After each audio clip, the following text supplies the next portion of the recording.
can go through the schedule now. It is kind of 95% accurate. We will be completing the course as per the schedule. So, more here. See, regarding the notes, your friends know better. I have seen your conversation. I don't even know as much as your friends are telling. As you are not understanding, I am also not understanding that. I think you can download what they are saying is during the class you have to download, I think. Join late, okay. See, earlier I planned to start new batch in the month of June, but now as the prelims is postponed, I don't know, but probably in the month of June I will have a new batch, okay. So those who have joined late, there are two options. One is in the month of June I will start a new batch, so you can wait for the new batch if you are writing for 2022. If you are writing for 21, okay, start with the recorded classes, okay, and because from here it is difficult to follow, better you follow all recorded classes only, and occasionally join the live if you have any doubts, so that you can just ask your doubts, okay. If marriage classification asked, then you need to give all 4 classes. Watch and recording. All 4 classes means? No, marriage classification is only types of marriage you have to write. Only types of marriage means one classification is the chart we have, right, based on consanguineous or not, okay, endogamy, exogamy, polygamy, monogamy, okay, so like that, only the types of marriage you have to write. Next, can you start new batch in early June? Early June, I doubt, but by mid-June I will start. Probably 15th, 16th I will start. Vajiram notes that I have provided is now outdated. I have added so much content in that, so you can better follow this notes, okay. This is more informative than what I have given in Vajiram, okay, because I update the notes every batch. Paper 2, it will take time. Paper 2 we will spend only 1 month. Paper 1 will take more time. Paper 1 is more conceptual. Paper 2 is more like by-hearting content. Okay, something that you have to learn is more. Okay, so paper 2 will take time. Okay. So for all those students, one general instruction is all of a sudden, if you start today's class, it is difficult to understand. Okay, not because the subject is difficult, but you started watching the daily serial from episode number 52. So that is the reason why it is difficult to understand. Okay, so it is better to watch the recorded classes in an order, and that is a better choice if you want to continue in this batch. Fine. So now, in the last class, we started cytogenetic method, chromosomal and karyotype analysis. I think it's not full notes. I have not given full notes to anybody. The note, whatever PDF which is being shown in the form of slides, that is the notes you have to take. Okay. So there is nothing like full notes because I don't want the students to come prepared to the class. So that is one important reason I almost never give. In Vajiram also, I never gave the full notes. For example, the last volume they used to get on the day of farewell party. Okay. So I never give the full notes. That is class wise. But so for example, the PDF that you are watching right now, this will be useful for at least 10 to 12 classes. Okay, means it's not like daily class, daily PDF. It's not like that. At the same time, it's not like the complete notes. Okay, but 3-4 chapters together, I'm giving one PDF. This SNT class is postponed. That is what I wanted because the prelims is also postponed. I'm still completing one SNT course, so I thought it is meaningless 2 SNT courses immediately one after the other. Okay, so in the light of prelims postponement, I postponed the SNT. So yesterday only they have rescheduled both the courses. Right? Answer writing. Oh yes, we have class for the running batch. We have class SNT class today. And the next SNT batch will be starting on 9th June. Okay, anything else you want to know? Okay, so now let us enter into the topic. Yes, 9 AM time is same, but the date is postponed. Prelims and mains both, it includes current events, and SNT means current events. In SNT, there is nothing more than the current events. Okay, questions. Following you offline, have covered family and marriage, everything. Just one question attached.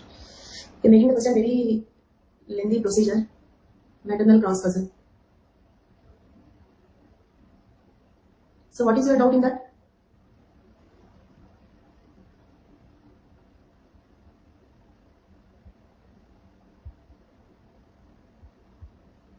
Dave, what is your question in that? Is equal to symbol means marriage. Is equal to symbol means marriage. Okay, what type of marriage? You only said it is matrilateral cross cousin. Okay. Yes, I have seen the question. Is equal to symbol means marriage. Matrilateral cross cousin. Ego's mother, father, father's sister. What marriage? That's all. That's a matrilateral cross cousin. I don't know how to show. Can you see that? I clicked on that. I don't know how to show it. I clicked on the question. There is your answer clear. At the place where you have kept a question mark, there's a matrilateral cross cousin marriage. That's all.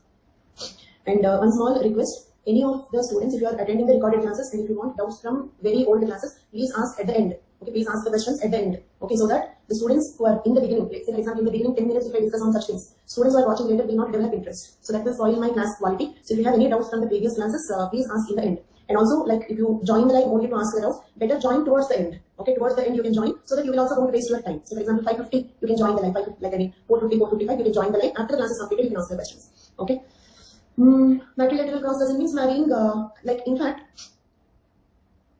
okay. So that is the reason why from the next class onwards, join the live at 4:50 so that your time will not be wasted, others' timings will not be wasted. Okay, especially when you have something like I have to see your diagram, understand that, especially if the question is lengthy. Okay, and one more thing. Harita here is asking, start today's class, madam. Okay, and I'm very sorry for this reaction. Okay, but such commands will make me uncomfortable. Okay, so I know that I have to start. That is the reason why I'm requesting, but I cannot even ignore the other students also. Okay, I cannot just ignore the questions. So tomorrow if you ask me a question, then that also I should ignore. Okay, so I know that I have to start. That is what I'm requesting him also, requesting him to join late. But when you give such instructions, that makes me feel uncomfortable and conscious. Okay, means when I answer the questions, I become conscious. Okay, that maybe they're getting bored, maybe they're thinking like that. So this will unnecessarily make me conscious. Okay, so what best I can do, I'm trying to do. Okay, better than that, I don't know how to do. Okay, so this is one request to all of you, please.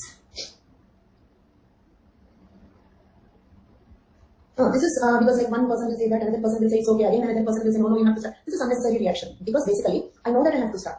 But he's asking some question, he's saying, you first day, how can I disappoint you? So that is also there. Okay. So my one small request for everybody is your instructions make me conscious. With that, the quality of the class decreases but cannot increase. Okay, because I'm doing what best I can do. Okay, better than that is not possible for me. Okay, so whatever you say, even if you instruct, it's not possible for me because this is what I am. That's all. Fine. So we were discussing the banding techniques yesterday. Okay. We started with the karyotype analysis. We have seen the sizes, 3 sizes, 4 shapes, metacentric, submetacentric, acrocentric, picocentric. Okay, and then we have seen that only with the sizes and shapes we cannot identify which chromosome it is. Agreed? Only with size and shape we cannot identify which chromosome it is. So we want something more than that. So we have seen banding techniques. Okay, so all of you answer this question. If you put a stain, which part of the chromosome stains darker, euchromatin or heterochromatin? So the entire chromosome, when you put some color on that, the entire chromosome will appear as if it is banded. The entire chromosome will appear as if it is banded. Like this. Okay. Then is this banding pattern unique to a chromosome? Is this banding pattern unique to a chromosome? And do sister chromatids have identical banding pattern? Do sister chromatids have identical banding pattern? Okay. And homologous chromosomes have? Homologous chromosomes have similar banding pattern. Okay. Same thing like DNA sequence also. Identical DNA sequence for sister chromatids, similar DNA sequence for homologous chromosomes. Same like that. X and Y chromosomes, do they have same banding pattern or different? X and Y chromosomes, different banding pattern. Okay. Okay. Then, so now, here in the syllabus, they did not simply give the word karyotype analysis. They did not simply give the word karyotype analysis. They have given cytogenetic method, chromosomal karyotype analysis. Chromosomal and karyotype analysis means okay, it's understandable. But what do you mean by cytogenetic method? What do you mean by cytogenetic method? Okay. Cyto means cell. Okay. Genetic material means you know that. How do you think we observe this banding pattern? How do we observe this banding pattern? Staining, okay. How do we see that? After staining, how do we see that? So in the microscope, we are observing the cells. In the microscope, we are observing the cells to study the genetic material, isn't it? Therefore, it is called cytogenetic method. It means karyotype analysis is a cytogenetic method. Karyotype analysis is a cytogenetic method. Okay. So in the syllabus, it is given as cytogenetic method, chromosomal and karyotype analysis. Right. So cytogenetics employs several techniques to visualize different aspects of the chromosomes. Got it? Cytogenetics employs several techniques to visualize different aspects of chromosomes. Here, what aspects of chromosomes we are studying about the size, shape, banding pattern, and all that. Okay. Now let us see different types of banding techniques. Different banding techniques. Okay. First one, G banding. G banding. Okay. Why this is called G banding is here we use a stain called JKAS stain. JKAS stain is in green color. So heterochromatin appears as dark green, euchromatin appears as light green. So the chromosome takes the form of dark and light green bands. Got it? That is called JKAS stain. Heterochromatin stains dark, euchromatin stains light. Got it? That is the reason why this is called G banding. After G banding, then we have R banding. R stands for reverse. R stands for reverse. Means here, interestingly, euchromatin stains darker, heterochromatin stains lighter. Means the banding pattern will be exactly reverse if you compare with G banding. Same chromosome, if you do G banding and R banding, the banding pattern will be exactly reverse. Green color will be for all chromosomes. Yes, any chromosome use that color only. JKAS staining means green. Which chromosome it is, it does not matter. Okay. When you put the same stain on all chromosomes, then you can study the difference, right? The difference should not be in the stain. The difference should be in the chromosome structure. Okay. G banding means JKAS stain. That's all. Whatever might be the chromosome. Then R banding means reverse banding. Okay. Same chromosome, if you do G banding, R banding, the banding pattern will be exactly opposite. Reverse. Clear? The banding pattern will be exactly opposite. Okay. Then Diagram I have drawn, right? Chromosome takes like this. This is binding. Binding means you have to show like this only. Okay, don't have any more elaborate diagram. This is binding pattern. Okay. Yes, euchromatin will be dark, heterochromatin will be light if it is this one, R binding. Further, they do some chemical treatment to reverse the thing, but we need not go into the details of the chemical treatment, right? If your question is why R binding is reverse, okay, why the euchromatin is staining light, that is due to some chemical reactions. We don't require the points. Got it? Next one is C binding. What is binding? You missed yesterday's classes? Did you miss yesterday's class? I mean last class? Okay. See, all these things are making me very, very conscious. Okay. See, like, what can I say? If I respond, the regular students are asking me, start, don't answer that question, don't answer this question. And if I ignore, they are again messaging, madam, did you use my previous question? Okay. To whom I should listen? Any student who asks a question after 2-3 messages, again pointing out that you missed my question.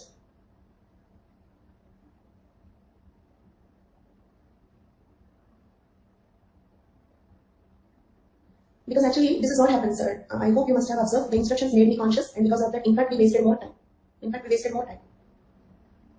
Not that I get angry due to the instructions, but I will enter into confusion. Okay, which instruction to follow? So please leave it to the teacher. That is better. I'm not angry, but this is a problem. Okay, there will be 2 opposite instructions. Then I will get confused which instruction to follow.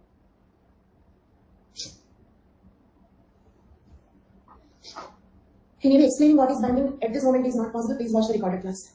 Okay. Fine. Coming into the C binding. Okay. See, because what is binding, to explain that it will take minimum 15 minutes, which is not ideal here. Then C binding means it will stain the constitutive heterochromatin. Do you remember where we have constitutive heterochromatin? Where it is? At what places we have constitutive heterochromatin? Telomeres and centromeres, right? Telomeres and centromeres. So, C binding is a special type of binding. If we do this binding, then we can see only the telomeres and centromeres. Look at here. The chromosome appears like this. If you want, you can draw. Okay. Centromeres and telomeres. This is C binding. This is C binding. Got it? Only centromeres and telomeres. That is only constitutive heterochromatin. Only constitutive heterochromatin stains dark, not facultative heterochromatin. Okay? And how that is possible? Because we don't need the procedure. It means how they do C binding. Okay? So what procedure if they follow, we get the banding like this. We don't need that procedural details. Because even if the karyotype analysis is for 20 marks, we cannot write more than 3-4 sentences for binding. Okay? So a particular chemical treatment makes the JKAS stain to stain only the constitutive heterochromatin. Okay? So in each banding technique, you have to remember finally what will be the banding. Okay, what will be the banding pattern. Then if you observe, you can draw like this. This is G banding. This is G banding, JKAS stain banding. Okay? This is C banding. Can we proceed? Next one is Q banding. Q banding. Q banding means it's a fluorescent pattern in ultraviolet light obtained by quinacrine mustard. It means here instead of JKAS stain, we use another stain called quinacrine mustard. I'll ask you all these questions. I hope you are remembering it. Quinacrine mustard is the stain used. So when you stain it with quinacrine mustard, it's a fluorescent dye. I'll show you. Wait, I'll show you. So quinacrine mustard is a fluorescent dye. Okay, so like fluorescent and dark, just like green, light green, dark green banding, fluorescent and light banding will be there. Got it? Dark, fluorescent, dark, fluorescent, dark, fluorescent. And its banding pattern is similar to that of G banding. Got it? Its banding pattern is similar to that of G banding. Means like G banding only. Q banding pattern is also exactly the same, but instead of dark green, light green, here you will see fluorescent, dark, fluorescent, dark, fluorescent, dark. Okay, like that. Got it? This is G banding or Q banding. R banding will be reverse of this. Reverse of this. This is C banding. Stains only constitutive heterochromatin. That is only telomeres and centromeres. Clear? Next one is T banding. T banding means what? It will stain only telomeres. It will stain only telomeres. Got it? Dark fluorescent. Okay. Q banding is quinacrine mustard. Okay. I will repeat all the banding techniques once again. Okay. Banding techniques means when you put some color on the chromosomes, stain on the chromosomes. Okay. There will be a different type of pattern depending on the presence of euchromatin and heterochromatin. One fundamental type of banding technique is G banding. When you put the JKAS stain, the chromosome appears in the form of dark green, light green bands. Okay. And dark green bands are heterochromatin, light green bands are euchromatin. Okay. Next one, R banding will be reverse. C banding stains only constitutive heterochromatin. That is centromere and telomeres. Then Q banding, the word Q banding because we use quinacrine mustard for staining. We use quinacrine mustard for staining. T banding visualize the telomeres. Got it? So now answer these questions. What is the stain used? And everybody in the class, please, what is the stain used in G banding? Very good. Thank you so much. Okay. And what is the stain used in Q banding? Q banding, what is the stain? Quinacrine mustard. Very good. Very good. Very good. So quinacrine mustard is what type of a stain? What type of a stain? It's a fluorescent stain. Fluorescent stain. Very good. Very good. Which two banding techniques are similar? Which two banding techniques gives a similar band pattern? Which two banding techniques gives a similar band pattern? G banding, Q banding. C banding stains only. C banding stains only. Constitutive heterochromatic. Very good. Okay. Then T banding stains. T banding stains. Telomeres. Okay. So, depending on the requirement or depending on the availability of the stains, a scientist can use any of the technique. And using, see, we use size, shape, and banding. Okay. For what? To identify which chromosome is it. Okay. Got it? To identify the chromosome. Means, for example, there is a chromosome. We don't know whether it is 1 or 2 or 3 or 4 or 5. We don't know which chromosome it is. How should I know which chromosome is it? We can identify based on size, because some chromosomes are large, some chromosomes are very small. But with only size we cannot say, because there can be 2 very small chromosomes, 2 very large chromosomes. Okay, so we also depend on shape, but that is also confusing because there can be 2 chromosomes, both are large submetacentric, because most of our chromosomes are submetacentric. So we use banding technique. The banding pattern of a chromosome. The banding pattern of a chromosome is unique to a chromosome, just like our fingerprint. Okay, C banding for centromere only, or both centromeres and telomere. Pragna, you tell me whether C banding is only for centromere or both centromere and telomere? Both, because C banding is for constitutive heterochromatic. C banding is for constitutive heterochromatic. We have constitutive heterochromatic in 2 portions. Centromere, to hold the 2 sister chromatids tight, because centromere is the place the 2 sister chromatids are held together, isn't it? So therefore we need tight chromatin there. And also telomeres to work as a cap to retain the chromosome structure. Okay, the chromosome must be tight. For example, if you have to close something properly, you put a knot to it, something like that. Okay. Otherwise, the chromatin may get dispersed. So we need constitutive heterochromatin at telomeres also. They both are maintaining the structure of the chromosome. They both are maintaining the structure of the chromosome. Okay. Fine. So we can identify any chromosome based on its size, shape, and unique banding pattern. That's all. Is the slide clear for all of you? Okay. Next. So it's be completed. Next, let us move on to the human karyotype. Normal human karyotype contains 22 pairs of autosomal chromosomes and 1 pair of sex chromosomes, isn't it? Karyotype means what? Arrangement of chromosomes based on size and shape. When you observe the karyotype, it is like this. Normal karyotypes of female contain 2 X chromosomes, okay, denoted as 44XX. Female karyotype is written as 44XX. Male karyotype is written as 44XY. Got it?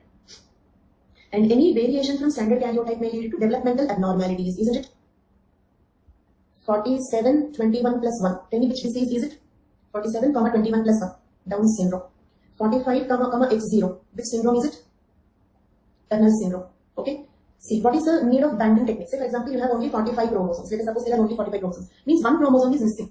But how should I know which chromosome is missing? Okay. For that reason, we want karyotype analysis. This banding techniques. Got it? Next, let us see another concept called fundamental number. Fundamental number. Okay. Then fundamental number means, see, number of visible major chromosomal arms per set of the chromosomes. Got it? Number of visible major arms. Number of visible major arms. Is it lagging? I'll tell you and explain. I'll explain each word, don't worry. Okay, number of visible major arms. Do you remember arms? Okay, we have studied arms. Do you remember? For example,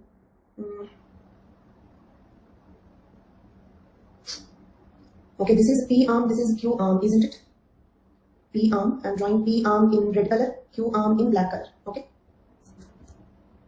P arm, Q arm. Right? Then, and if I draw this horizontally like this, then they are called as chromatids. I hope you remember this. These are chromatids. These are arms. Okay. Okay. A horizontal line divides arms. Okay. Now tell me, how many arms will be there in each chromosome? All of you, please. How many arms will be there in each chromosome? Only 2 arms. I'm writing it willingly in larger size. Only 2 arms. Okay. Then, so 2 arms in a chromosome. 2 arms in a chromosome. Same way 2 arms in a chromatid also. For example, look at here. These are 2 arms of a chromatid. These are 2 arms of a chromatid. These are 2 arms of a chromosome. Got it? A chromatid will have 2 arms does not mean a chromosome will have 4 arms. No, not like that. These are the 2 arms of a chromatid and these are the 2 arms of a chromosome. 2 arms of a chromosome. Clear for all of you?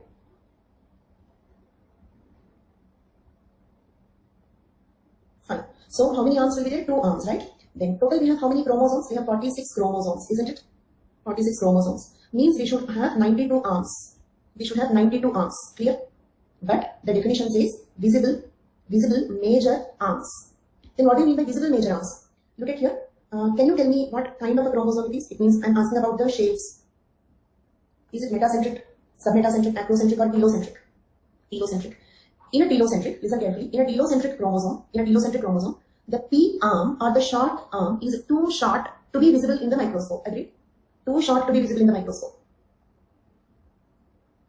So it will not come under the condition visible major arm. Major arm is not a considerable arm. It's not major arm. It's not considerable. It is very small. Got it? It is not visible, not major. Major means prominent, important, seen. Okay. So like that, there are a few in our cell. We have a few telocentric or extreme acrocentric. Telocentric or extreme acrocentric chromosomes. The small arm is not visible. So we have only 82 visible major arms in our cells. Got it? 82 visible major arms. And how did we define the word fundamental number? Fundamental number is defined as number of visible major arms, isn't it? Number of visible major chromosomal arms. Raj, you're asking what is acrocentric chromosome? You know the remaining three shapes, metacentric, submetacentric, telocentric, you know? Acrocentric chromosome is like this. Okay, two very small, there is one very small arm, one very long arm, J-shaped. But how come you just do not know only acrocentric chromosome? Okay, acrocentric means very small, very long.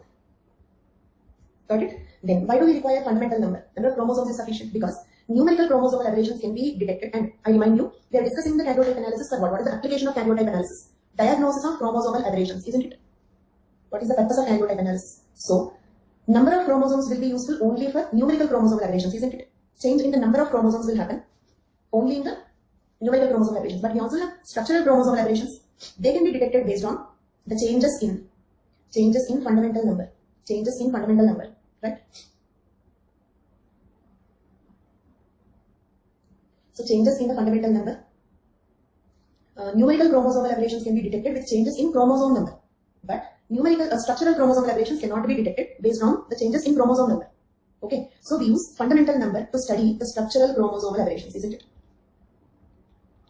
Not numerical. Numerical chromosomal aberrations can be detected based on the changes in chromosome number. If 46 becomes 45, it's a numerical chromosomal aberration. But 46 remains as 46 only because it is a structural chromosomal aberration. How to detect that? Fundamental number will help in that. Did you understand?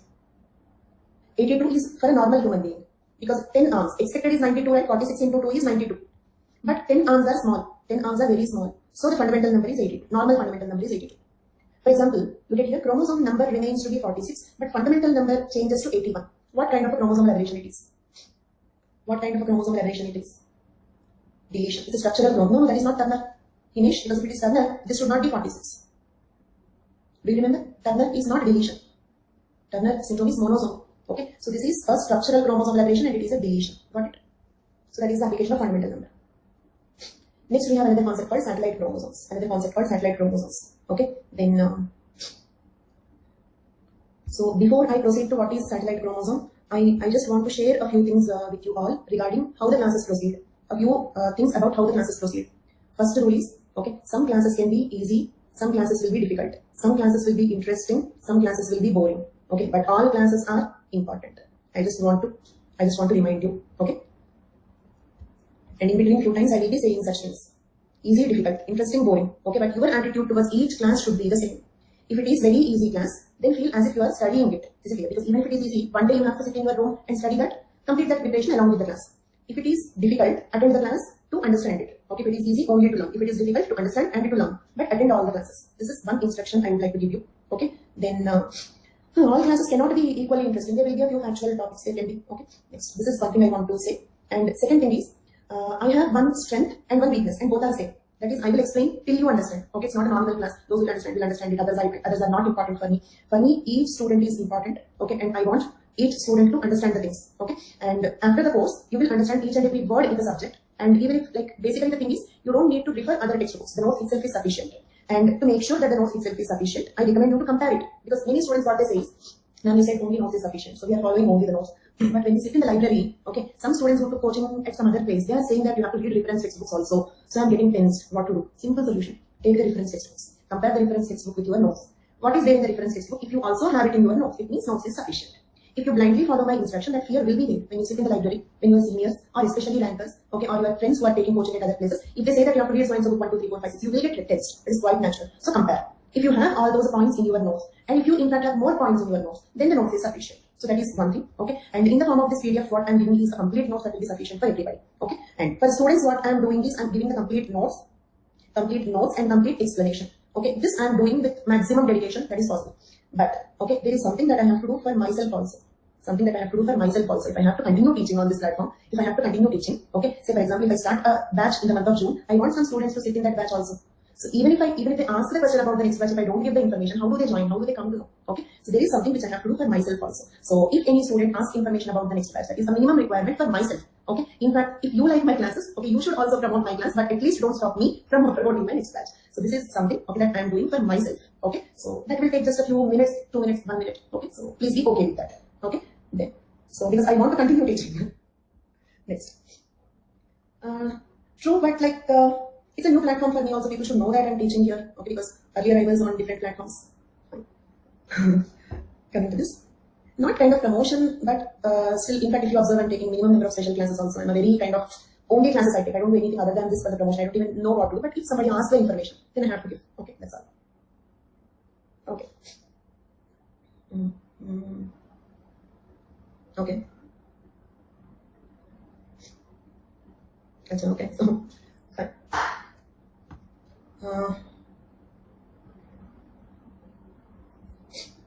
Okay. So now coming to this satellite chromosomes. Satellite chromosomes. I love teaching. It is my passion. I started teaching when I was 23-year-old, not for UPSC, but I started teaching when I was 23-year-old. So from that time onwards, this is the only thing I have been doing. So I love teaching. Then, so I'm 40-year-old now. Okay, that's 17 plus years of teaching experience. Okay, in my profile means that I started teaching when I was 23. And first I taught for CSIR, you know that? It's a PhD entrance. I started my teaching with the CSIR coaching. Okay, so CSIR will conduct exam in 4 fields. Biology, now I forgot. I think mathematics, physical science, 4 fields it will conduct. So like I was CSIR NET. So I was giving coaching for that CSIR JRF exam for life sciences. So like I taught for MSc microbiology, MSc biotechnology, okay, MSc genetics. So all those will write this exam. So with that I started my career when I was 23. Okay, then after that, so my first batch, all the students were older than me. In my first batch, all the students were older than me. So because I started it just after completion of my PG. Just after completion of my PG, I started it. That too, I was born in the month of May, so I did not have any academic wastage. So even my batchmates will be little few months older than me. So in my first teaching episode, almost all the students were older than me. Second batch, same age. Third batch, now I became an old lady for the students. Okay. Right now the number is 2. Right now the number is 2. Yeah.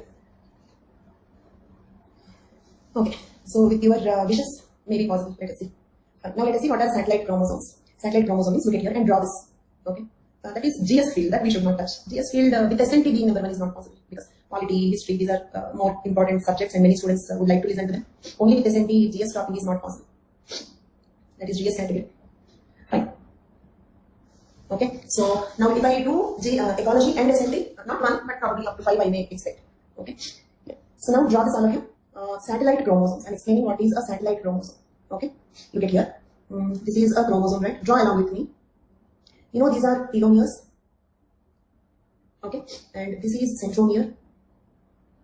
And we call centromere also as primary constriction. Constriction means what? Constriction means so as if it is pressed, compressed.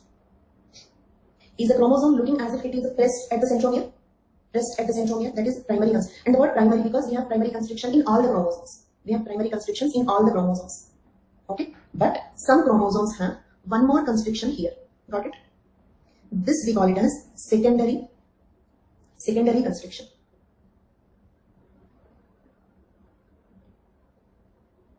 Secondary constriction. Only chromosomes number 13, 14, 15, 21, 22. Okay, did I tell this in Down syndrome topic itself? Did I explain this in Down syndrome topic? Yeah, 13, 14, 15, 21, 22 chromosomes have secondary constriction. So the one which I am shading in red color, this part, okay, this whole structure is called as satellite. And we have telomere here, telomere. So the part of the chromosome between secondary constriction and telomere, the part of the chromosome between secondary constriction and telomere is called satellite. This portion is called satellite. And the chromosome having satellite is called as satellite chromosome. These 5 are satellite chromosomes. These 5 are satellite chromosomes. So you all remember it. Do you all remember it? Very good memory, beautiful memory. Okay. So they help in the diagnosis of Patau's syndrome, Down syndrome, isn't it? Because Down syndrome is 13th chromosome. Patau syndrome is 13th chromosome. Down syndrome is 21st chromosome. Got it? So let us suppose we should have total 10 satellite chromosomes, isn't it? 10 satellite chromosomes, because 2 into 5, 13, 14, 15, 21, 22. 10 satellite, because each chromosome will have a homolog also. Instead of 10, if you have 11, then it means it is either Patau syndrome or Down syndrome. Okay, then we find variation between the sexes, between the germline and soma. Germline and soma means what? Egg sperm will have only 23 chromosomes in the karyotype, isn't it? Whereas soma means somatic cells will have 46 chromosomes in the karyotype. So variations in karyotype are found between the sexes, because females are XX, males are XY. So male and female karyotypes are different. Okay, gametes, somatic cell karyotypes are different. Then between members of a population, possible, because those who have aberrations will have a different chromosome number. Okay. Then geographical variations, that is between the races, there can be some small changes in binding pattern, not the number of chromosomes. Okay, Negroids, Mongoloids, Caucasoids, all of them will have 46 chromosomes only. But different races, they may have slight changes in the binding pattern, that's all. Next. And when you draw that, when you write about karyotype analysis also, you can draw this diagram, all of you, second point. Between germline cells means what? Eggs and sperms. Eggs and sperms have 23 chromosomes. Soma means what? Somatic cells. Somatic cells have 46 chromosomes. Okay. So the karyotype of germline and soma varies. Variations in the karyotype are due to sex, due to what type of cell is it among the population. Geographic variation of course not in the number, okay, but small variations in binding pattern. Okay. Now, applications or anthropological significance of karyotype analysis. See, when you write about applications, sometimes use the subheading anthropological significance. Anthropological means what? Human. Significance means what? Importance. Use. Okay. So what is the use for humans? So applications or anthropological significance mean the same. Instead of using the same subheading for different answers, try to use different words having the same meaning, so that your answers will not be monotonous. Got it? For example, in your question paper, for 3-4 answers, you have taken the subheading applications. Okay, it looks as if you are following the standard format. Okay, instead of that, for one answer, you can use the subheading anthropological significance. We can identify all these diseases, isn't it? Okay, proceeding quickly, Turner's, Klinefelter's, Edwards, Down syndrome, Patau syndrome, all these chromosomal aberrations can be diagnosed. Some disorders arise from loss of just a piece of one chromosome. Can you give me an example for last sentence? Read it and give me one example. Exactly, Cry-do-cat syndrome. Which chromosome is it? You have a very good memory. Okay, let me now really check your memory. This Angelman-Prader-Willi syndrome involves a deletion in which chromosome? 15th chromosome. 13th is Patau. 15th chromosome. 15th chromosome, father's copy deleted Prader-Willi, mother's copy deleted Angelman, right? That also you can write. Remember, you can write Angelman-Prader-Willi as examples for deletions also. Okay, not only in printing. Cry-do-cat, Angelman syndrome, Prader-Willi syndrome. Got it? So, and the structure is also the same. It means how to answer this question. If the question is on karyotype analysis, how to answer. Same structure. Look at here. I have given the answer in the structure only. First write what is karyotype. Then write what is karyotype analysis. Then you write the variables that we studied, like size, then shape, then binding. Now did you understand why don't we require? Why reverse binding is reverse? It means what procedure they do to make it reverse. What procedure they follow to stain only the constitutive heterochromatin. There is some complex chemical procedure, like heating, then again cooling, then treating with an acid, then treating with a base using some buffer. So like this there will be some lengthy procedure. We don't need the procedure because you cannot write more than 2-3 sentences for binding. Got it? Maybe in a single sentence you have to wind off G binding. Okay. In a single 1 or 2 sentences you have to wind off the binding techniques. Then after that you can write about the satellite chromosome, human karyotype fundamental number, satellite chromosome, then applications or anthropological significance. That's all. Okay. So as of now we completed all these things. Human genetics, methods and applications, methods for study of genetic principles in man-family study, pedigree analysis, cytogenetic method, chromosomal and karyotype analysis. Got it? Now we are now starting twin study, foster child, code-win method. Okay. Then after that, look at here in the notes I have given. Biochemical methods, immunological methods will be covered in 9.6. Okay, I'm underlining them. Red color underline completed. Blue color underline, now we are starting. Green color underline, biochemical methods, immunological methods. They both will be dealt in the unit 9.6. Got it? Few topics are repeated in 2-3 units. Same way, DNA technology and recombinant technologies. Actually, this sentence is wrong. Okay, you correct it as recombinant DNA technology. Got it? Correct it as recombinant DNA technology. DNA technology and recombinant technologies is a wrong sentence. And those who have completed SNP classes, I have already taken the recombinant DNA technologies in that. In fact, that is more in detail. Okay, for anthropology, we don't even require that much in detail also. Got it? Because biotechnology is all about that. Okay, but I will teach here also in anthropology course also, by chance if you don't want to attend SNP class. Okay, we will complete it here also, but in unit 12 we will discuss. If you have gone through the syllabus, did you notice in unit 12 also, again recombinant DNA technology word is given. recombinant DNA technology. Word is given in unit 12 also. And because unit 9 is a lengthy unit, okay, if unit 9 topics are repeated in any other unit, then I prefer to take them in the other unit only. So to avoid confusion, I have clearly given here, note, biochemical immunological methods will be covered in 9.6, recombinant technologies will be covered in unit 12. Okay. So for 9.1, you can underline them. So it means after we complete the blue color underline, this one, twin study, after we complete twin study, foster child, co-twin method, we will be completing the 9.1. Got it? Can we proceed? Can we proceed to the twin study? So this twin study, foster child, co-twin method, I will be starting today, but will extend it tomorrow also. That is slightly lengthier topic. Okay. So now let us start twin studies.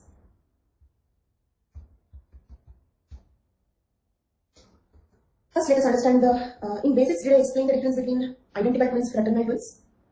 Yes, Monday, not Sunday. See, Saturday, if I say tomorrow, that means Monday only. Because I forget that it is Saturday. So in general, I will say tomorrow. Tomorrow means 6th class. Okay. So basically, twins are two types, right? Identical twins, non-identical twins. Did we discuss it in the basics class? No? Okay. So let me explain the identical twins, non-identical twins. You know, draw this all of you. Do you remember this diagram, 22, 22, XX? 22, 22, XY, male, female. Disjunction, yes, okay. See, then these are egg cells, 22X, 22X. So if this cell breaks, we get 2 egg cells. Then if this cell breaks, we get 2 sperm cells, 22X, 22Y. Okay. Now tell me, how many eggs do we have here? Number. How many eggs we have here? 2 eggs. How many sperms we have here? 2 sperms. Okay. If 2 eggs fuse with 2 sperms, okay, say 22, 22, XX, then this one with this 22, 22, XY, these are called as, and this is a zygote, this is also a zygote. 2 eggs plus 2 sperms forms 2 zygotes, isn't it? 2 eggs plus 2 sperms forms 2 zygotes, isn't it? 2 eggs here, 2 sperms here, formed 2 zygotes. And the 2 zygotes will become 2 babies, isn't it? Then they are called as, can I call them as dizygotic twins? Dizygotic twins, because they are born from 2 zygotes. Okay. Why 2 eggs? Because twins means 2 babies. Okay. Without 2 eggs, we cannot get this dizygotic twins. 2 eggs fused with 2 sperms forming 2 zygotes. Then probably the question you wanted to ask is, I said that a woman releases only 1 egg per month, isn't it? So that is what probably you wanted to ask. True. 1 egg per month is routine. Okay. But 2 eggs in the same month is not impossible. Got it? And why 2 eggs? 8 eggs in the same month are also possible. Sometimes we study in the news that a woman has given birth to some 10 babies. Okay, 10 eggs in the same month also possible, but rare, not impossible. Other one dies. Okay, other one dies. There will be only 1 egg normally. Okay, but here listen. If you study about the female reproductive system, we have 2 ovaries, right? So there is a chance that more than 1 egg released. If that is the case, we all should have a twin brother or sister, isn't it? If both the ovaries release 1 egg each, then we all are. If one ovary itself releases more than 1 egg, then we all should have a twin brother or sister. But most of us do not have, isn't it? Why? What is the reason? What happens is, listen carefully, you get this order of events. Okay, 1 egg releases. Okay, see for example, did you hear about estrogen, progesterone hormones? Estrogen, progesterone hormones. Okay. When these estrogen and progesterone hormones are at lower level. I'm not writing low level because it's not absolute low, it's not absolute 0, comparatively low. So I have corrected it as lower level. Then what happens? 1 egg will be released. Egg released. Clear? Then once egg releases, then what happens is estrogen progesterone levels increases. Got it? If estrogen progesterone levels increases, they prevent or block the release of more eggs. Understood? Means the same estrogen progesterone, when they are lower level, they stimulate egg production. But same estrogen progesterone, when they are at higher level, they block the egg release. Production is a noun word, release, because eggs are produced already stored in the ovaries. Got it? Means if you don't have estrogen progesterone at all, then also egg will not be released.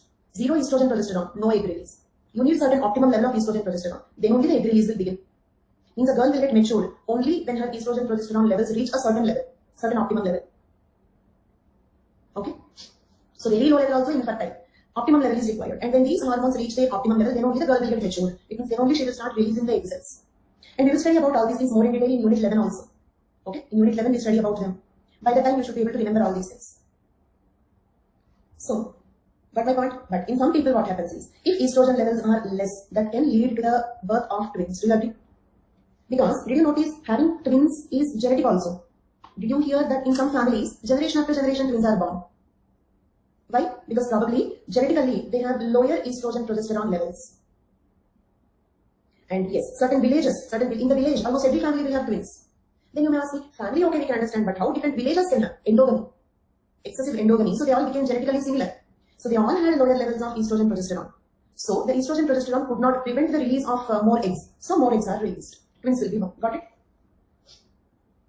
One child is weak in twins. Can be because there is no genetics in that. Because mother's body should provide nutrition to the babies. So usually, if the mother is very young, okay, child marriage and all, then single baby also can be, okay, weak. Or need not be only very young. Maybe she is malnourished. Then also the baby can be underweight, isn't it? Yes, Kulpreet, if 2 eggs are released, there is no rule that 2 will be fertilized. By 2, 10 eggs are released. But all 10 may not be fertilized also. That is the reason why every month the women are not getting pregnancy. Every month one egg is released. But every month women are not getting pregnancy. Okay, so this is all by chance. That makes the twins rare because mostly release of 2 eggs itself is rare. Okay, 2 eggs are released. But as Kulpreet is asking, there is no rule that they both should get fertilized. Okay, Sangeeta, that we will discuss now, later, after a few minutes. Okay, can I proceed? So that is the reason why in some families, in some villages, having the tendency of twin babies is genetic. Genetically, they have lower levels of estrogen progesterone. Because my levels will block the release of more eggs. They have lower levels of estrogen progesterone that cannot block the release of more eggs. So more eggs can be produced. So higher chance of twins or triplets, quadruplets like that. Okay. So this is called as dizygotic twins. Can I say that dizygotic twins are just like siblings? Dizygotic twins are just like siblings. Because in normal siblings also this is what is happening, isn't it? Normal siblings, brother and sister are also born from 2 zygotes only. But if they are born one after the other, maybe this year your brother born, next year sister is born, then if they are normal siblings. If they both are born in the same event, then they are twins, that's all. Can I remove this information? Okay.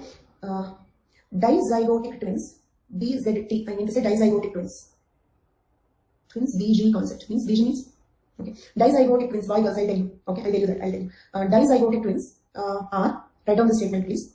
Dizygotic twins are genetically as similar as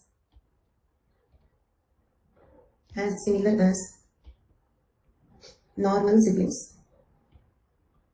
Okay, it means they are not more similar because they are born together. Though they are born together, they are just as similar as normal brother and sister. Agreed?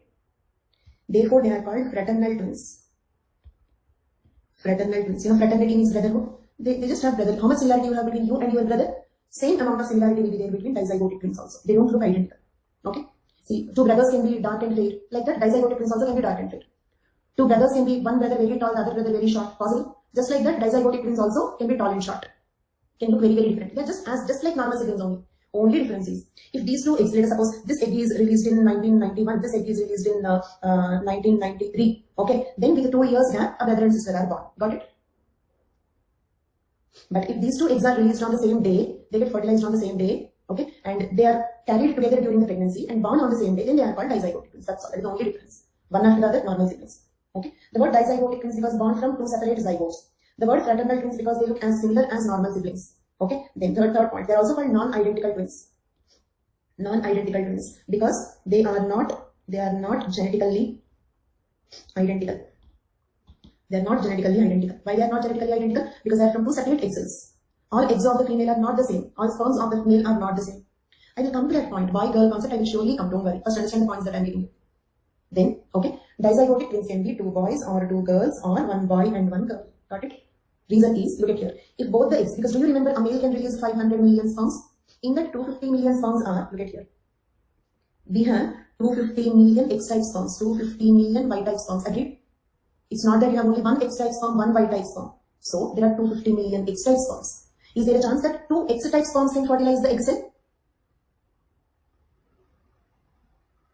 If both the eggs are fusing with X-type sperm, then 2 girls will be born. Okay? And if both the eggs are fusing with Y-type sperm, because there are millions of Y-type sperms, 2 Y-type sperms can fuse, then 2 boys will be born. If the eggs fuse with 1 with X-type sperm, 1 with Y-type sperm, then 1 boy, 1 girl can be possible. Okay? Just like normal siblings can be 2 brothers, 2 sisters, brother and sister. Dizygotic twins also can be 2 brothers, 2 sisters, or a brother and a sister. Got it? And the eggs from the same mother, how they can be different. That I cannot explain here, but I'll tell you one more answer, that is because of recombination. But we still did not complete recombination. Okay, now Narayan's question is, okay, see, first of all, from observation, do you agree that different eggs produced by the same mother are different? Same mother produces 2 eggs. Are they different? Observation, leave the logic, observation. How can you say? Because you and your brother are looking different. Okay? Or you and your sister are looking different. Isn't it? Are you and your sister looking identical? No, right? See, everybody said no invariably. It means all sperms of the same man can be different. All eggs of the same mother can be different. That is observation. What is the reason? Reason, one word answer is recombination. What is recombination? We still did not complete. It comes in future classes, don't worry. Okay? No, twins are not necessarily like identical. All twins need not be identical. And I suggest you all to attend SND classes. They are also very important. For prelims, in prelims, they are asking on an average 12 questions are coming from SND. Mains also, at least 2 questions are coming from SND. So they are very important. Okay, so attend those classes also. Either you can attend in the running batch or on June 9th I'm starting another batch, and that also you can attend. So clear for all of you? Dizygotic twins clear? Now let us see monozygotic twins. Draw this one also if you want. Okay, monozygotic twins. They are called identical twins. Did you understand? Monozygotic twins, they are called identical twins. Okay, here what happens is only one egg, for example 22 eggs, only one sperm, say 22 Y I am taking, but you can take X also, any one sperm, got it? Any one sperm, X or Y. If it is Y, 2 brothers will be born. If it is X, 2 sisters will be born. I am taking Y here. Okay, they will fuse to form a single zygote, 22 X, Y, one zygote. Then, do you remember the zygote will undergo cell division to form embryo? 3, 4, 5, 6, 7, 8. 8 cells are formed. This is embryo, isn't it? Sometimes what happens is, in these 8 cells, they will get separated into 4 and 4. Do you understand? Means got split into 2 embryos. Right? No, it need not be at 8. Say for example, 2 cells can become 1 and 1. 4 can become 2 and 2. 8 can become 4, 4. 16 can become 8, 8. 32 can become 16, 16. This separation need not occur at this stage only. Okay? IS means one sperm, one egg. Okay? Ask me Z means what? Okay, assume that you have asked. Zygote. Okay? One egg, one sperm, one zygote. So, 2 embryos will become 2 babies. Isn't it? They are called as monozygotic twins because they are born from a single zygote. Isn't it? They are born from a single zygote. Only one egg is released. Only one sperm is released. I mean, millions of sperms are released, but only one sperm is fusing. I need to say. Only one zygote is formed. But when the zygote is undergoing cell division, okay, the growing embryo will split into 2. Fertilized. This is not here the fertilization happened. Fertilization means what? Okay. No, it's not zygote cleavage. The growing embryo will undergo the cleavage. Fetus stage dividing means what? That will happen in fashionism movies. Okay. There is nothing like fetus dividing into 2. Got my point? Growing embryo splits into 2. And fetus comes after embryo. Fetus means fully formed human being. Okay, complete human being. Okay, how do you expect fetus to divide? That happens only in our fashionism movies, that's all. And identical twins must be 2 boys or 2 girls. Identical twins can never be 1 boy, 1 girl. I'll come to that. If this division happens in later period, means your logic is correct, but not zygote, embryo only, later stages. Then, okay, next concept. Okay, I'll go to that concept. Is this clear for all of you? And they are called identical twins because they are genetically identical. Okay, write down that they are genetically identical. What do you mean by genetically identical? Means they need not look identical. Agreed? Even identical twins need not look identical. They are born from same egg, same sperm, same zygote. Still, they need not look identical. Why? Okay. Let us suppose there are 2 identical twins. One baby born in an Indian family. One baby is adopted by an American family. At the time of the birth, they adopted an American family. So the twin who is growing in a cold climate, is there a chance that he can develop a little lighter skin shade, lighter skin color? Okay. Identical twins born in a poor family, adopted by a rich family. One baby adopted by a rich family. They have given proper training, very good schooling. Okay. So a lot of proper training, timely food and all that. Is there a chance that the twin born in that rich family can become a little more intelligent also? Okay. And do you know even the fingerprints are different? Fingerprints are different. Even identical twins have different fingerprints. Reason is, fingerprints are not genetically controlled. We get fingerprints based on the way we close the fist. If you notice, a just born baby tightly keeps the fist closed for a few days, the baby will not open like this. Keeps the fist closed. Throughout the pregnancy also, the baby's fist is like this. Okay. So because of this tight closing of the fist, we get these lines on the palm. Got it? So our fingerprints are because of that. They are not purely controlled by genes. So though they are genetically identical, they can have different fingerprints, different skin color, different behavior, different intelligence, different height also. Because height depends on proper exercise and nutrition in the growing age. So they are not called identical twins because they look identical. Okay? They are called identical twins because they are genetically identical. They are genetically identical. They have said, it means if you do the DNA testing, okay, their DNAs will match 100%. But that also, let us suppose they are identical twins. One person got a mutation, possible? Mutation can happen at any stage in the life. If one person is mutated, he can have slight difference in the DNA sequence when compared to the first. I will explain. I have seen. I'll explain. Okay, fingerprint point. The baby closes the fist because the baby constantly for 9 months keep the fist closed like this. Those lines will become permanent. That is how we develop fingerprints. So fingerprints are not genetically controlled. That is the reason why even identical twins can have different fingerprints. Okay. So Chandani, first point means which point you want me to explain?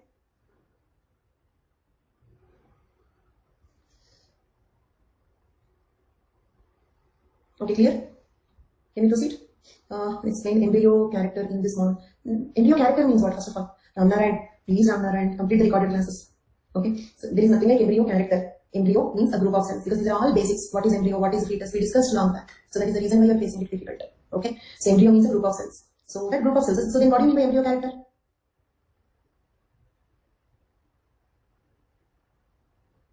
What it divides? Embryo means a group of cells, right? Here you have 8 cells. 8 cells became 4 and 4. So for example, imagine you get 8 balls in one place. Okay, and those 8 balls got separated into 4 groups. 4 balls here, 4 balls there. There is not even a division. Just cells got separated. Because in the initial rounds of cell division, the cells are loose like a bunch of grapes. Is it clear? Don't even imagine that it is like an apple and we are cutting it into 2 halves. It is like a bunch of grapes. 4 grapes, 4 grapes. Or 8 grapes, 8 grapes. Okay. As I told you, the division need not happen only in the 8 cell stage. If it occurs in 16 cell stage, then it will be 8 and 8. If it happens in 32 cell stage, then it will happen 16, 16. Okay. And if this division here, division means kind of, you can take it as separation or splitting, whatever it is. So if this division happens at a very later stage, then something like, okay, before I go to that point, is this all clear for everybody? Can we proceed? So now, this division can happen in any stage. If the division happens at a much later stage, then conjoined twins. Did you hear about conjoined twins? Or Siamese twins are born.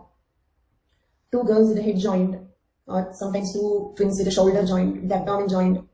If possible, we do a surgery and separate them. If not possible, for example, in that 2 girls, head is involved, brain is involved. So a surgery may even kill them. So that is the reason why they are not daring to do that surgery. The doctors are hesitating to do that surgery. Okay? Can happen in animals also. Sometimes a cow will have some extra legs, something like that.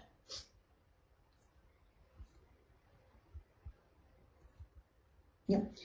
So if it is abdomen or shoulders, they try to do a surgery and separate them. But if the head is involved, heart is involved, okay, sometimes they both commonly have some organs. In such cases, surgery is not possible. What is the concept of the twins? So do the identical twins look identical? Do the identical twins look identical? Then why are they called identical twins? Genetically identical, but that too, exception, mutation. One of them can get mutated. They are born from the same egg, same sperm, same zygote, same embryo. Got it? So the same thing as you were asking me, I did not erase any content today. Okay? Dizygotic twins, non-identical twins, monozygotic twins. Then sometimes we also have triplets. In such cases, what can happen? 3, 4 eggs are released. All of them, because sperms are countless. So if more eggs are released, there is a chance that more eggs can get fertilized. So triplets, quadruplets, or even more babies are also possible. No. So here I have given that diagram also. Now, okay, I'll give you a little more information about the twins only. Let us see, this is conjoined twins, Siamese twins. Is it possible that monozygotic twins dividing more than 2? Not possible. A live baby is not possible. Okay, means if one zygote splits into more than 2 embryos, then there is a higher chance that they may die. Okay, so monozygotic triplets not possible. Live baby is not possible. Such pregnancies may get aborted. Okay. If one embryo splits into 3 or 4, they cannot survive, will get aborted. Yes, can be detected in ultrasound scan. Okay, that is the reason why they do ultrasound scanning. Every pregnant lady will get ultrasound scanning in her 3rd month, 5th month, 7th month, 9th month, and in between also if they get any doubt, okay, something unusual they feel also, they do that scan. And that is not CT scan, that is ultrasound scan. CT scan is dangerous. One CT scan is equal to 300-400 X-rays. Ultrasound scanning is okay. But that too we should not do too many times. That is the reason why 3-4 scans they do as a regular screening. So these are conjoined twins or Siamese twins. Okay. Now let us see more about the twins. Do one thing, ignore this. Means if you already know, that is okay. But I will be dealing with this in Unit 10. In Unit 10, I will teach you embryonic development. This one we will discuss in Unit 10. Molar blastocyst, implanted blastocyst, formed embryonic disc. Now today, ignore this. Did you understand? For today, ignore it. Can I proceed? We have embryonic development in Unit 10. Okay, if you remember Unit 10 syllabus, prenatal, natal, postnatal growth. Did you study the Unit 10 syllabus? In that prenatal growth, in that we will discuss it. And this time, a very long stretch of physical anthropology classes, because after Unit 9, okay, we could not change the schedule so much. So like after Unit 9, Unit 10 will continue. So this time we have a very long stretch of physical. Next. So now, if the cleavage happens in days 1 to 3, Okay, means 2 days zygote is found. Okay, 3 days later, if the embryos split, then we call them as, okay, I'll just draw them and I'll explain. Okay, look at here. Draw this if you want. All of you draw this. This is, and you know this, I think. We have discussed in amniocentesis. Do you remember? Uterus. And there is one more layer inside. And there is one more layer inside. Do you remember what we call this as? Chorion. And this one as amnion, isn't it? Remember these two words? We discussed it in prenatal diagnosis, chorionic villi sampling, amniocentesis. You remember them? Okay, very good. Now, let us suppose if both the twins are here, if both the twins, I mean both the babies, identical twins are here, identical whatever it is, both the twins are in this, then can we call them as monochorionic, monoamniotic twins? Momo twins. Got it? Means they both are in a single chorion, single amnion. They share the same room, the roommates, they share the same room. Same amnion, same chorion. Okay? Then, next word you have to give me. Okay? Observe carefully. Uterus, then chorion, then one baby here, one baby here, one fetus here, one fetus here. Okay? What do we call them as? Sangeeta, wrong. Complete word, please. Dichorionic, wrong. Exactly. Monochorionic,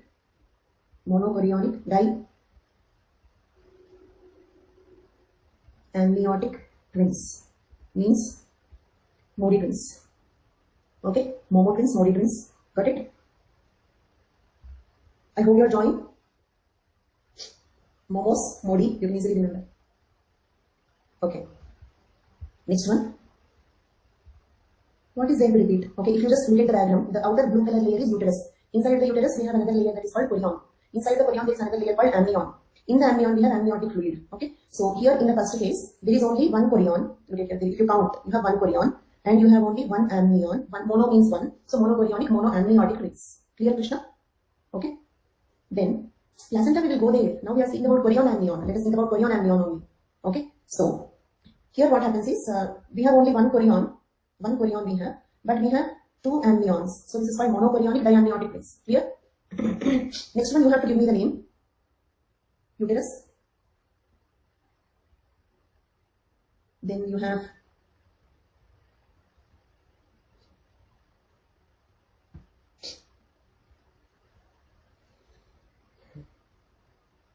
okay. Dichorionic, di means two, dichorionic, diamniotic twins. Dichorionic, diamniotic twins. Can I remove? Then same thing is given here. Now look at here. If the cleavage happens on the first day to third day, then dichorionic, diamniotic twins are born. Got it? I didn't remove the content.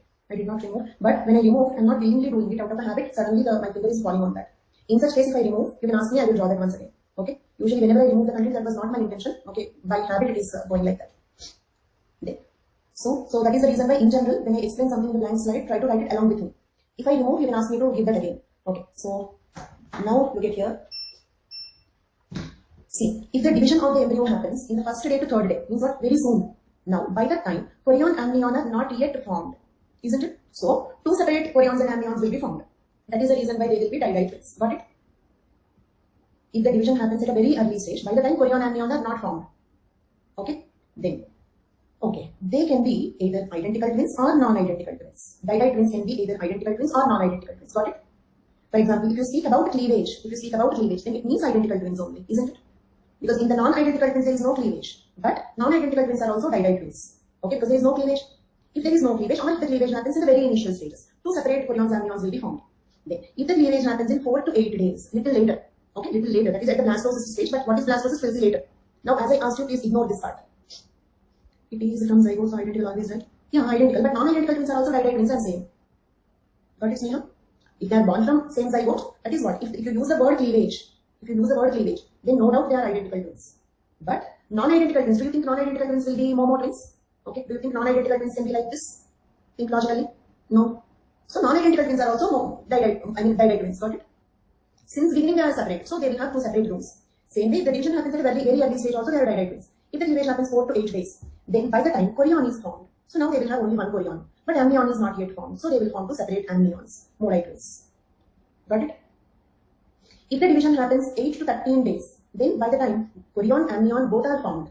Okay, so they both will share the same chorion and amnion. And you were asking me about placenta and umbilical cord. Okay, see, if you observe this red color mass, this is nothing but placenta. This tube they are having, that is nothing but umbilical cord. Can you see that? Can you see that? Now all of you answer a few questions. Look at the diagram and answer these questions. What about di-di twins? Do they have separate umbilical cord? Do they have a separate umbilical cord? Separate placenta? Separate placenta? Okay. Modi twins. Separate umbilical cord? Separate placenta?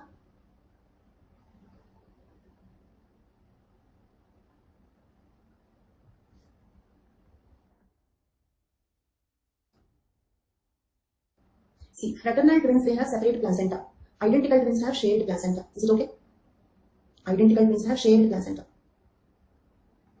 But identical twins also, if they got separated at a very early stage, they can have a separate placenta. Got it? Identical twins also, if they are separated at a very early stage, then also they can have a separate placenta. Here, they have a shared placenta. Did you notice? Placenta shared. In these two cases, shared placenta, but umbilical cord is separate. They have a shared placenta. Then if you observe, if the division happens 13 to 15 days, okay, then they are conjoined twins. Even conjoined twins have a different umbilical cord. Umbilical cord is always separate. Umbilical cord is always separate. But the only question is, because without umbilical cord providing nutrition is not possible. Here also they have a separate umbilical cord if you observe. So, cleared all your doubts? Any more doubts you have? And twin study is not completed, that we will continue in the next class. Days after the zygote formation, days after fertilization, days after fertilization. Okay? Any more questions? Next class 17th May, Monday. I will explain twins not completed. Okay, now it is 5-6, so I am stopping the class. Unusual twins, everything we will discuss. You need not study in advance. Okay, this did not complete twin concept. That will continue in the next class. Thank you, okay. Yes, okay, if it is a brother and sister, no doubt they are non-identical twins. Okay? Won't they weight affect? Of course, it affects. Twin pregnancy is much more difficult.